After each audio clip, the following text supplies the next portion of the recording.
ISIS al rescate. Ahora amenaza con liberar Chechenia de Rusia en medio de los fracasos de la OTAN en Ucrania. Los mercenarios terroristas de Estados Unidos amenazan con la guerra contra Rusia. A medida que la crisis en Ucrania continúa de mal en peor para Kiev y sus partidarios de la OTAN, un aliado poco probable ha surgido.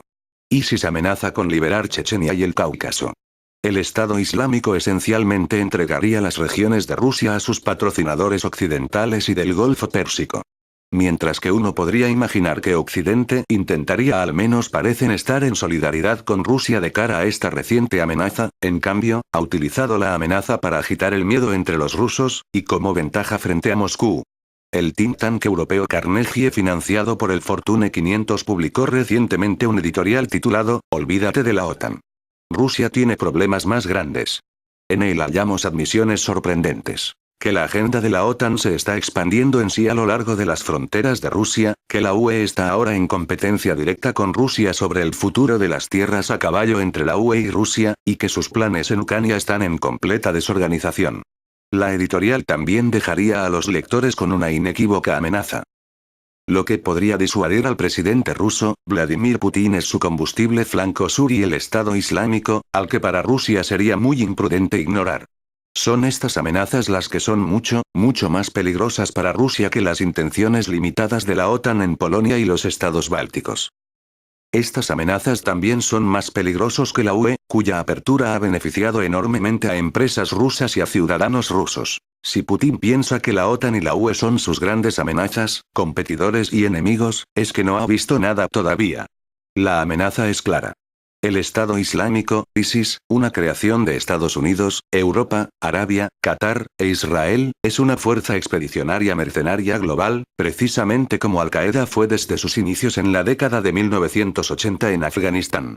Si bien en la actualidad está siendo utilizada por Occidente para dividir y destruir el Oriente Medio y romper el arco iraní de influencia, se extiende desde Teherán, a todo Irak y Damasco, y todo el camino hasta el Líbano, que fácilmente se puede redirigir a los semilleros de extremismo sectario en la región del Cáucaso del sur de Rusia.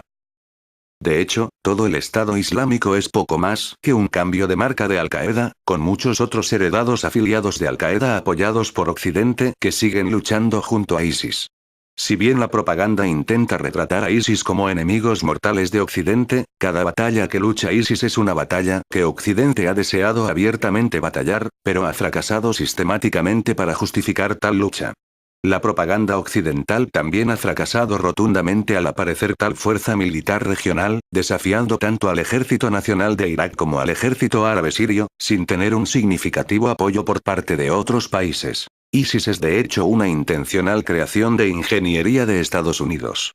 Un comentario hecho a raíz de la supuesta muerte de Steven Sotloff por la congresista Ileana Ros-Lehtinen afirmaba: este acto atroz y brutal muestra que la crueldad de ISIL no conoce límites y que no tiene ningún respeto por la vida humana.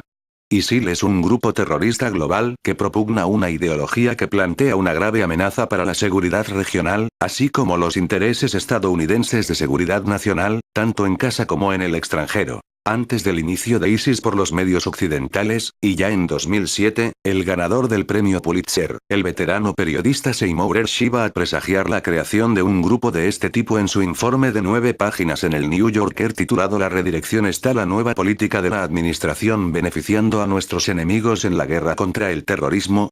Allí afirmó: para debilitar a Irán, que es predominantemente chiita, la administración Bush ha decidido, en efecto, reconfigurar sus prioridades en el Oriente Medio.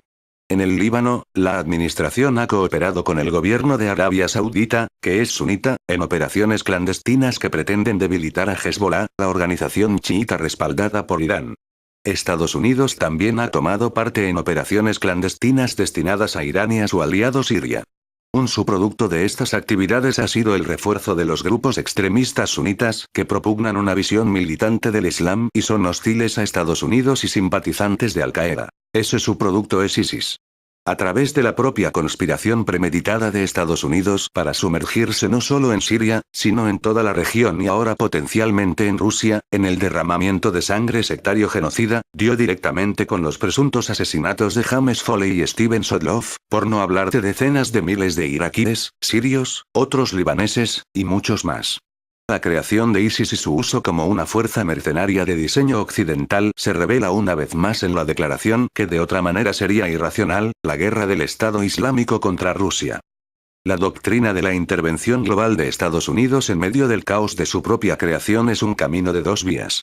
Si bien se trata de justificar la intervención militar en Siria para luchar contra sus propios mercenarios de ISIS, con la reciente amenaza de ISIS contra Rusia, se ha dado a los aliados de Siria una oportunidad de oro para declarar abiertamente su respaldo a Damasco, incluyendo armas, equipo, inteligencia y otras formas de ayuda directa en el aplastamiento de ISIS y sus afiliados de Al-Qaeda que siguen luchando dentro de las fronteras de Siria. Tal contragolpe aumentaría la legitimidad del gobierno sirio usando la propia propaganda de Occidente con respecto a ISIS en contra de ellos.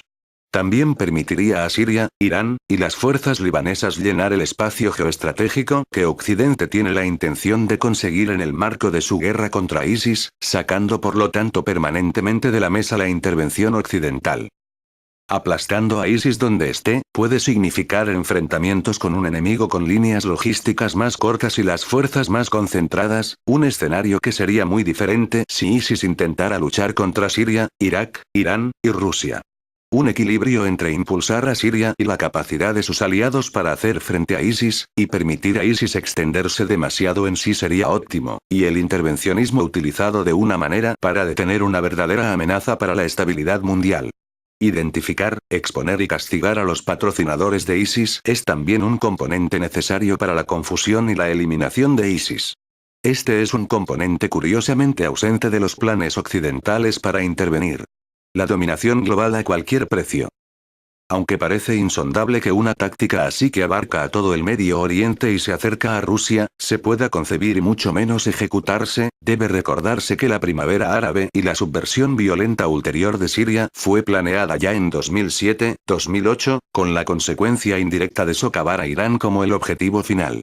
Que esto en sí es parte de una estrategia más grandiosa procedente de maquinaciones nacidas ya en 1991, orquestadas por los políticos estadounidenses que comparan la geopolítica y el mapa del mundo a un gran tablero de ajedrez, es bastante fácil de comprender. No hay mejor manera de controlar los vastos recursos, la geografía, y las poblaciones de Eurasia y más allá que conceder todo, desde el norte de África, Oriente Medio y Eurasia a unos adoctrinados, fanáticos ignorantes, medievales dirigidos por co-conspiradores que lo harán rodar todo acorde a los intereses financieros corporativos de Occidente, manteniendo a su propia población en el miedo y la oscuridad, de forma simultánea, lo que perpetúa a Al-Qaeda en todo el mundo en desarrollo y permite a Occidente imponer medidas represivas draconianas en casa, ahogando la verdadera independencia política y económica y la autodeterminación a través de sus propias poblaciones. El resultado es la hegemonía mundial indiscutible, tanto en casa como en el extranjero, con una población mundial que se